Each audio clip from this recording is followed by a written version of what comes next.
So his good governance and transparency, we know what has happened. I want to ask you something, Prasenjit. So let us have a proper debate. Prasenjit, let me ask you something. Let us have a debate on the state of the economy. And let me ask you something. Let us have a debate on the economy. Yes, Prasenjit, and I'll tell you one thing. If you think everything is, because I find it absolutely a wonderful tactical move that you've come to the Congress party's defense. Let me ask you as a counter to your global phenomenon argument. Let me ask you as a counter to your global phenomenon argument that ratings agency Moody said in a report last month, not last year, that food prices in India are rising faster than the global rate.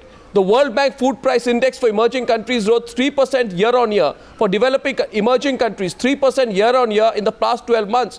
You know what India went by? More than 10%. That's 333%, the global average. What's your answer to that, Prasenjit? You have no concern for that? Yeah, so I can... Yeah, I can actually read you even more statistics to show how the Indian economy is actually doing more badly than many other economies in the world. That is not my point. I am not coming to the government's defense. What I am just saying is that let us have the debate in a proper perspective. The global situation is bad. You are talking, why I am saying so is that this whole emphasis on opening up to more FDI, etc. You opened up the retail sector to FDI 6 months back. $1 of FDI has come in the retail sector. That is not the solution. That is what I am trying to tell you. That you have the debate in perspective. You are having capital outflows today. Wait. Hear me out first. Please hear me out. You are having the capital outflows today because you allowed these inflows in the first place. I agree with you. Hot money that was allowed to come in first. Then nobody said anything. Now they are going out. So the point is, what is your economic paradigm from which you are making a criticism? So Prasenjit, this whole thing, this government, my critique of this government is not that this government has been indecisive or that this government is, of course it's indecisive. Socialist part of this government has not decided. This I was saying. This crisis that we are seeing in India today, this global crisis and what is happening in India today is basically a result of the right-wing economic policies of this government. I'm sorry, That is why we are having I'm very sorry to tell you this, Prasenjit, but I believe strongly with a great respect for you. And you know I have great respect for you. But I think you've badly mixed up your political and your economic argument tonight. Because what you're saying is partially correct. Partially correct. Partially correct. That more right-wing policies are not the solution to this problem. One second. Please understand. You are partially right. Because instead of actively improving cold storage and transportation facilities that will help ease food inflation in India, the government is practically outsourcing that job to companies that will come and pump FDI in the retail sector. And as you rightly say, even that money has not happened. But why don't you... But Lord Desai, the fundamental issue is this. The government thought 6 months back, we'll move FDI in retail and the economy will open up. People will start pouring in money into this country. We'll be indecisive on everything else, not build roads, not act for 4 years. But this is going to be the magic wand. Did they get it so badly wrong, Lord Desai? No, I think, but the government showed a lot of indecision on FDI in channel retail thing, but also in implementing single item retail, like with IKEA. The government made IKEA's life so difficult that potential investors look at India and say, of course they would like us to come, but there is no welcome. They not come naturally. They will want to be made quite sure that there is stability.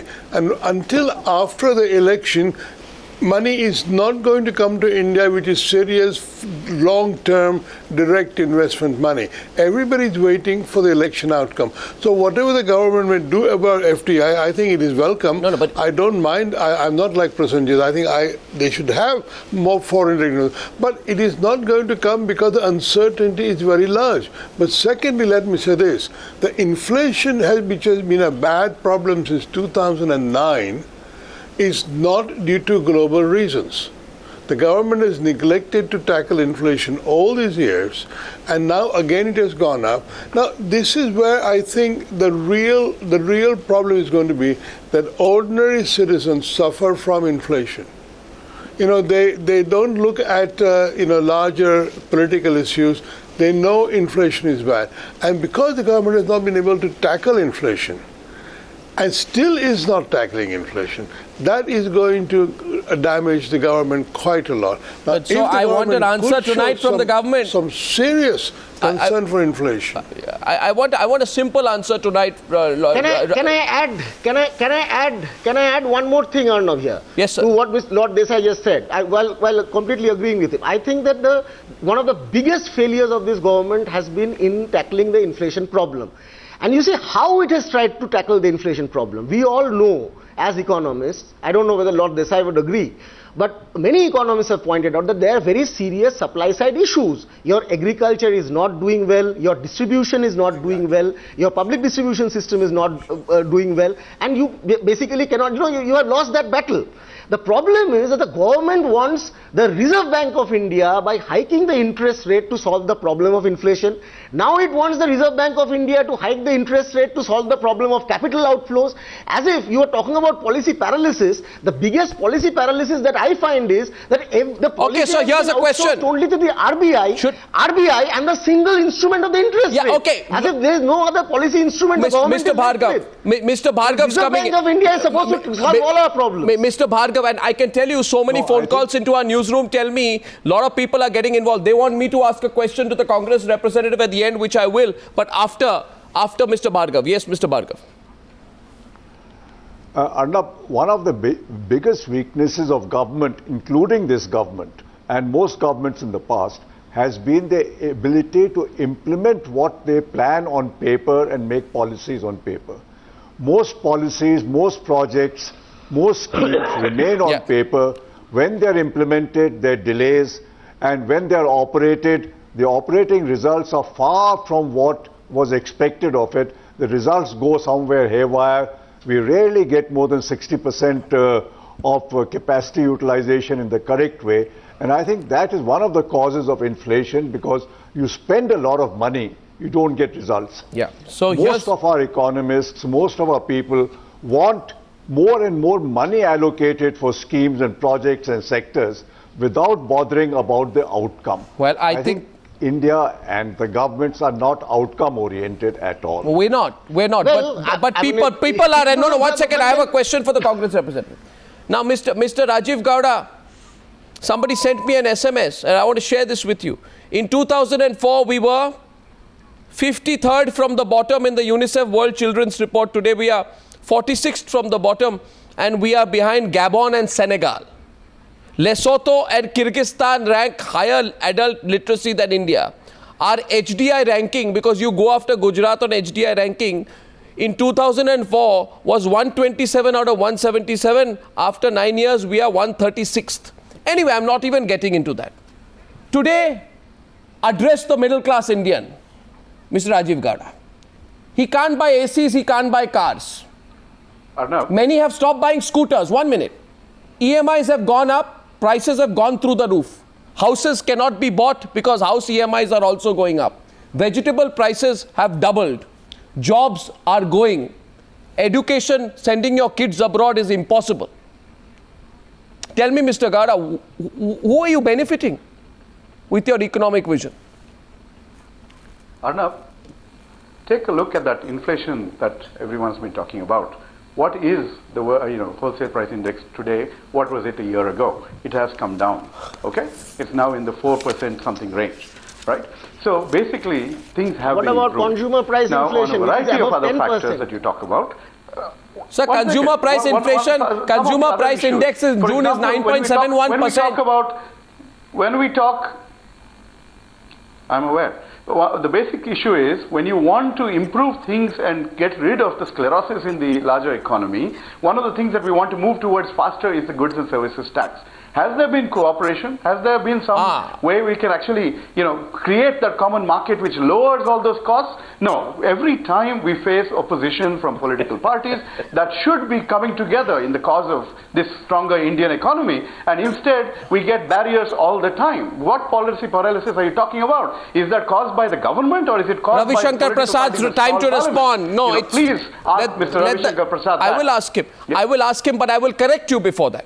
I will correct you, because I will not allow wholesale price index to be the indicator of inflation. I would like to tell you, look at between May and June. In May, 9.31%. In June, almost touching 10%. In 1 month, that is consumer price index. And let me tell you, the reality on the streets and the vegetable markets is much worse. Much, much worse, Mr. Rajiv Gowda. Ravi Shankar Prasad, finally the blame is at your doorstep. I think you need to respond. Deputy Leader of the Opposition's last response to the Congress spokesperson. Because the problem is that he had nothing else to say in his defense. Or no, first of all, this whole fictional difference between wholesale and consumer. Tell Mr. Gowda to come with me in the company of Arnab Goswami on the footpaths of Delhi as to how much a thali of a poor man costs. Okay. And this whole difference between wholesale and consumer would become so ugly and cruel, people will realize that. Therefore, come on, let's try to understand. Don't rub salt over the wound of people who are suffering so much because of price rise. It is your creation. And I would like to ask this question today, Arnab Goswami. I had the privilege to serve in that government of Shri Vajpayee. How is it and why is it that in the 6 years of Vajpayee government, inflation was under control, price was under control, people had forgotten their ration card? Why it is? Even the gas cylinder was under control. These are too well known because of the reasons I have explained earlier. Now coming to this whole issue of GST, since I am a member of the Finance Standing Committee, I know a little more than Mr. Gowda. Many Congress state governments have also opposed it. Not in principle of GST, but they say their revenue stream is going to be compromised seriously. Therefore, do something that our revenue stream remains intact. That is a very legitimate concern. And Mr. Chidambaram had to announce a 9,000 crore of bailout package, including for Congress states. Therefore, Mr. Deve Gowda, please do some homework.